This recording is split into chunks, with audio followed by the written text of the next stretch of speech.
Hollywood has lost one of its most legendary voices in a tragedy that seems almost too horrific to be real. On December 14th, 2025, the world was shaken by the news that acclaimed filmmaker Rob Reiner and his wife, Michele Singer Reiner, were found dead in their Los Angeles home. This wasn't just the passing of a Hollywood icon. It was a violent crime that has left a family shattered and a community in mourning. Today, we're breaking down the full timeline of what happened, the shocking arrest that followed, and the incredible legacy this couple leaves behind. Let's get into the details of this heartbreaking update. It all began on a quiet Sunday afternoon in the upscale neighborhood of Brentwood.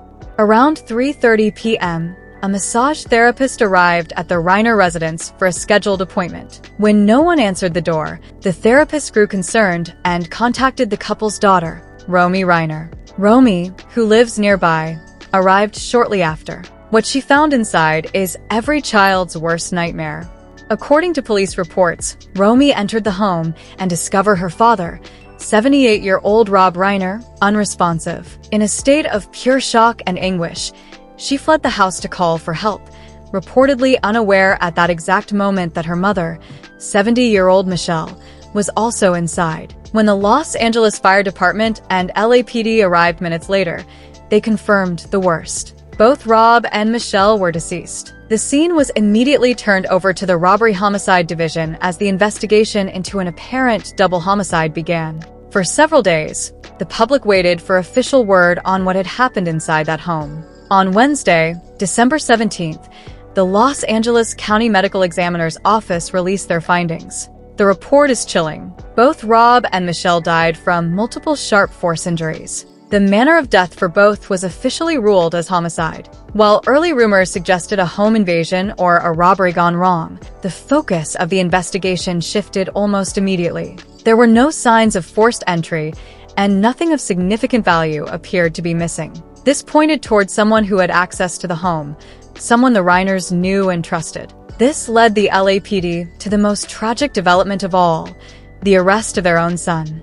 At approximately 9:15 p.m. on the same night the bodies were found, police located 32-year-old Nick Reiner in the Exposition Park neighborhood of South Los Angeles. He was taken into custody without incident. On Tuesday, District Attorney Nathan Hochman announced that Nick Reiner had been charged with 2 counts of first-degree murder. These charges include special circumstances of multiple murders and an allegation that he personally used a deadly weapon, a knife. Nick made his first court appearance on Wednesday. Eyewitnesses in the courtroom described a somber scene. Nick appeared in a blue anti-suicide smock, shackled, and remained mostly silent, only speaking to acknowledge the judge. His legal team requested a postponement, and his formal arraignment is now set for January 7, 2026. He is currently being held without bail.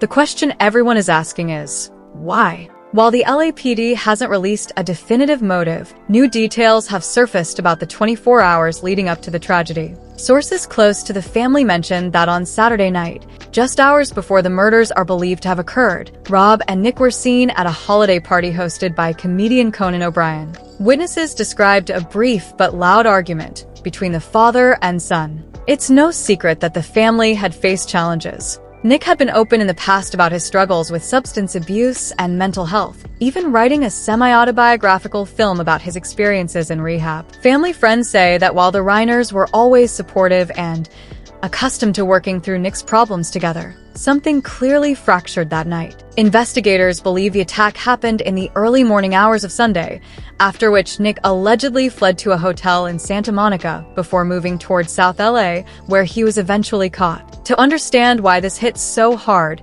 you have to look at the impact Rob and Michele had on the world. Rob Reiner wasn't just meathead from All in the Family. He was the visionary behind some of the most beloved movies of all time. Think about it. The Princess Bride, Stand By Me, When Harry Met Sally, A Few Good Men, and Misery. He shaped the childhoods and romantic lives of millions. And Michele was his anchor. A talented photographer and producer, she was the one who actually inspired the ending of When Harry Met Sally. Rob once famously said that meeting Michele changed his outlook on love, allowing him to believe in the happy ending that Harry and Sally eventually found. The tributes have been pouring in from everyone from Billy Crystal and Larry David to former President Barack Obama, who called them champions of justice and equality. Their children, Jake and Romy, released a statement saying, "They weren't just our parents, they were our best friends." This is a story with no winners, only a profound sense of loss. A legendary director and his devoted wife are gone, and their son faces the possibility of life in prison. As we wait for the arraignment in January, the film community continues to honor the man who taught us how to laugh, how to cry, and how to believe in inconceivable stories. Our thoughts go out to the Reiner family. What is your favorite Rob Reiner movie? Let us know in the comments as we remember his work. Thank you for watching, and stay tuned for more updates as this case develops.